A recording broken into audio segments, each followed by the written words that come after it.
Hello, and welcome back to Jonah's Boxing Blog Part 2 with the great Mark and Maca Richards. Eddie? Right, where we was just going to start talking about you first when you started England boxing. So what age were you when you first got approached and asked if you wanted to fight for England? Well, I think I was 19, 20. Yeah, I was going up to quarterfinals in the championships, doing okay, but it was the next step of levels that was after that. So then when you get called up to England, you have the letter come through the post and you're like, wow, it's just an amazing thing. So then you just got to go to the squads. It's the weekends and then the weeks and then the weekends. And it's if you're working, which I was, it's a lot of commitment, but it's all we did anyway. Train. A lot of nights, a lot of Yeah, weekends. yeah, it was all just boxing. You have to live it. Did you still fight for Yeah. venues? Yeah, we're still boxing. You're still boxing momentum? until you get that letter come through saying you've been picked to box. And I got picked to box in Turkey. That was my first tournament. I got picked to box in Turkey. I've been training in the squad for like 3 months, 4 months, and I got pulled up, and it was Izmir in Turkey. And I was there, and there was 6 of us: Patrick Gallagher, David Johnson. There was some real good people, and the draw. We was boxing. It was in this football stadium, and it was like 40 degrees there. It was roasting. So then the draw come, and my first draw was against a Russian lad, and I thought, God, you couldn't draw. You don't want to draw a Russian lad for your first fight. You see Drago and Rocky, and you grow up with her, and you think, Jesus, Russian lad. And it was Russian then. Yeah. You know what I mean? Because it was the early days, it was Russia. And I drawed him out, and the first fight coming, I thought putting a belt on, putting the vest on, and then playing a national anthem for you. Yeah. It's just the proudest moment Brilliant. of your life, to be fair. Then the bell went, and this Russian come out, and he come out boxing like this with his hand down like that. I thought, Jesus, and he just come hunting for me. He just come hunting for me, and I just stopped there. I went, popped him with a jab, and then he just kept coming, and I just hit him with a backhand. His nose just went, bosh. I must have broke his nose with that shot. And then I thought, and then there just my confidence just grew, and I carried on. But I was outboxing him, and in the second round I stopped him. Brilliant. And that was my first ever fight for England, and it was pretty special, to be fair. How many fights did you have in the first season for England? I think it was 3. 3? It was good. I went. Yes. It was Russia, Bulgaria, and then America. Wow. The American one was in England now. In England. What venue? Hilton Hilton. Hotel. That's what that is. Do you want to show that to the camera? Yeah. There's his winner's medal, look. How about that, folks? Absolutely brilliant. Yeah, special memories. You want to show your England shirt? I'm sure you got one stashed away there. Yeah.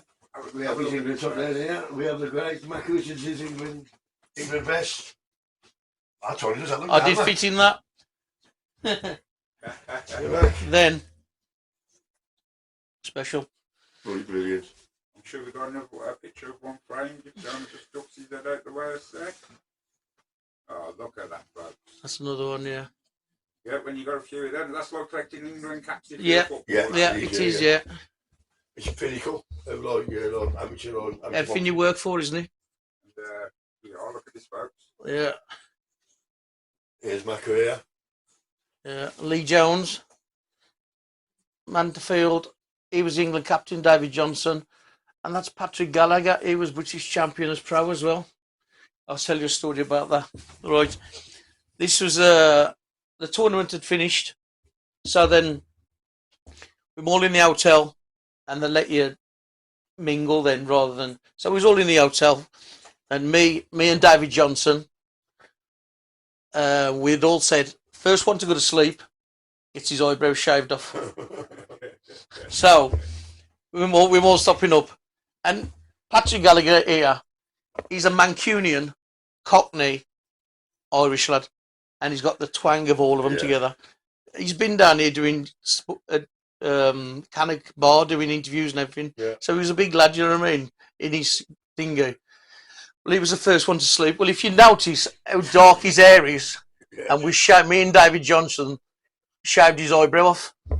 So next morning when he woke up and he was going, I'm going to get you, I'm going to get you, I'm going to get you. And then when we got home, I'd got all David Johnson stuff in my bag. And David Johnson, and he's from Newcastle, David Johnson. Yeah. So he got all my stuff in my bag and all these stuff. Change So we had, over. not all of it, just so many things. Yeah. So we had to send our things back from Newcastle to see priceless. Absolutely Brilliant. He was. Good times. Who's he said? Terry Edwards, and I can't remember his name, but that's Teddy Edwards. Yeah. Yeah. Angleterre. Yeah. Yeah, I suppose I would take that one. Yeah. There's their badge on it. Yeah. And the tracksuits. Yeah, brilliant. Good, really good. Like I said, that's a life goal. Going to boxing tournament. Then I lost to the Bulgarian. And he won gold. So we weren't that bad. But I don't think I lost, to be fair. No. But, you know, it's their judges, their thing. We learned from that last night, didn't we? Yeah. With Tyson Fury. Yeah. So, but Exactly. no, life skills, brilliant. How many seasons did you fight for England? Well, you as soon as you do that, they like you to box their style. It's box their style. So then when I boxed America, we went to the Hilton, and it was Ian Irwin. He was the main coach, and Errol was my second. So then I'm boxing this Yank, and I'm doing what he's telling me to do, and I'm losing the fight on his tactics. So I'm coming back and I'm listening to Ian Irwin, and Errol goes, just do what you got to do. Just box the way you got to box. So then I was already 2 rounds down. So I boxed to my own style the 3rd round and was taking over, and that was better then. So I'd lost the fight, but that was Ian Irwin, like, you do it my way or you don't do it. And that's where you've got to box. Like Richie Woodall, any. Yeah. Richie Woodall, was it Neville Brown he boxed for the... Yeah. He should have gone to the Olympics, but he died. It's because his style, they want you to box their way.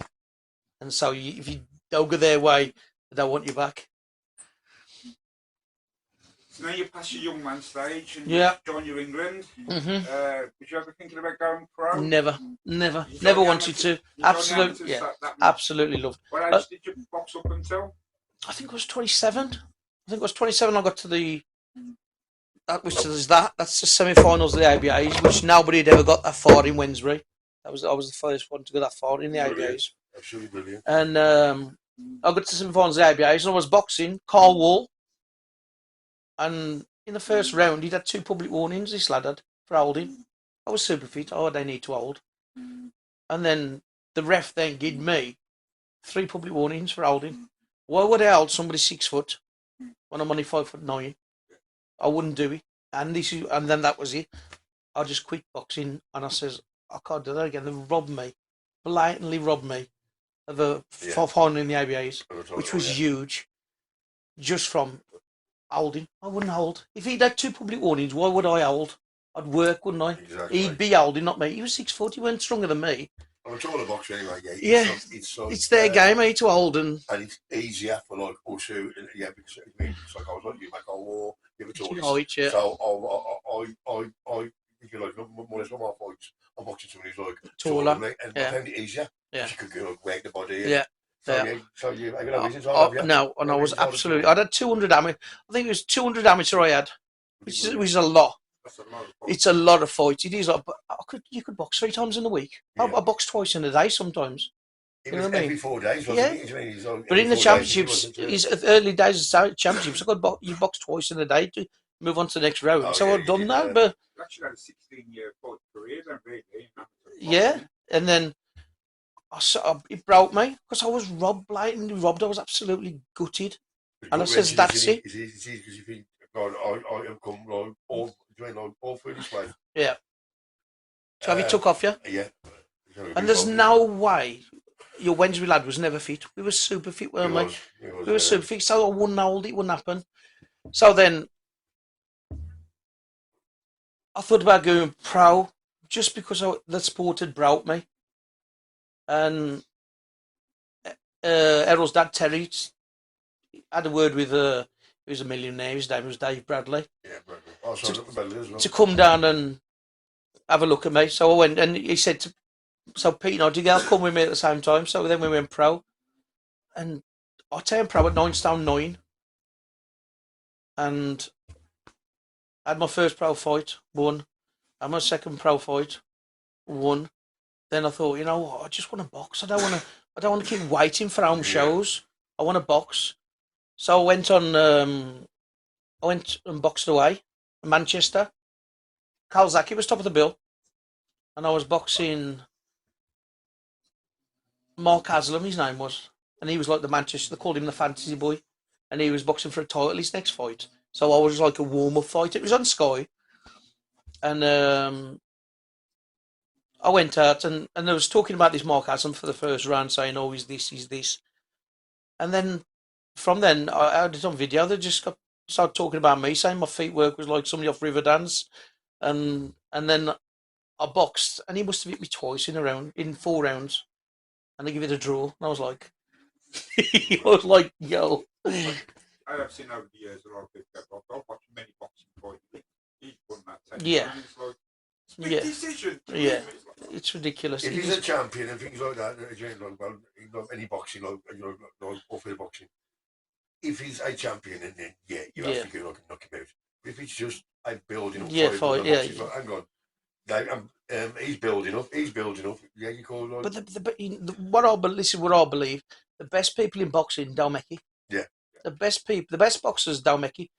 The trouble with me and Pete Nightingale, we just wanted to fight. That's all we done. Fight.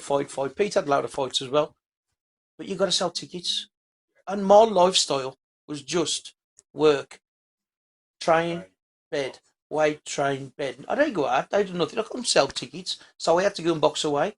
So when I turned pro at 9 stone 9, within the next 2 years, I gone from 9 stone 9 to 10 stone, 10 stone to 10 and a half, 10 and a half to 11 stone, 11 stone to 11 and a half. And I was boxing levels up. And there was no better. There was no better than me. I was going to London and boxing and beating them. And going stone and a half above my weight. Just to fight. What would you say some of the toughest venues you ever boxed at? Newcastle. I went to Newcastle twice. I boxed Mark Allimond, who was again always British champion, and Simon Hall, who again was. I boxed his brother, Paul.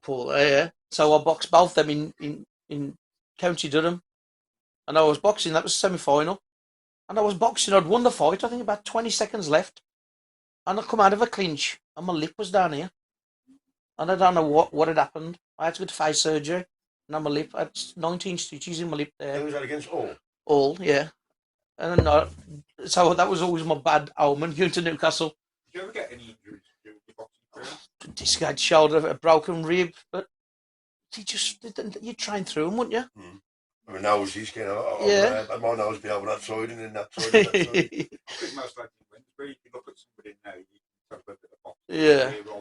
Leddington's. Yeah. It was a great gym. Some great people. And friends for life, aren't they? Yeah. What you did? Well, no, shut down and move. Well, I'd gone pro and I was still doing it then. That was 2000. Was it 2000? It was still there then, so it was after that. Leon was boxing there as well in 2000 and 2005, 2006. You had them come from all out over the gyms to come to our place, like, yeah. From Tipton out. Simkisses as well, they come over, didn't they? Yeah. Legisters, all them from West Brom. Tipton, Greatbridge, Walsall, Darlaston, all basically. All come to Wednesbury because you know, you could make the shows. You say our gym was brilliant. It was brilliant. It was. But there was another 300 gyms. Yeah. It's like now, there ain't many amateurs, is there? No. There was that many boxing gyms. We could fight Monday, Tuesday, Wednesday, Thursday, Friday, Saturday, Sunday. Now, you can only box on a Friday or a Saturday, easy. Yeah, you can't see many Sunday shows now. No. Amateurs, it's died. White collars killed it, though, hasn't it? Yeah. Well, yeah, the YouTubers are. Oh, God, yeah. Yeah. But we'll leave that to another thingy. We're just going to have a short break, and I'll be back with you in a couple of minutes for part 3 with Big Mac. And, some brilliant stories so far. We'll see you all in a few seconds.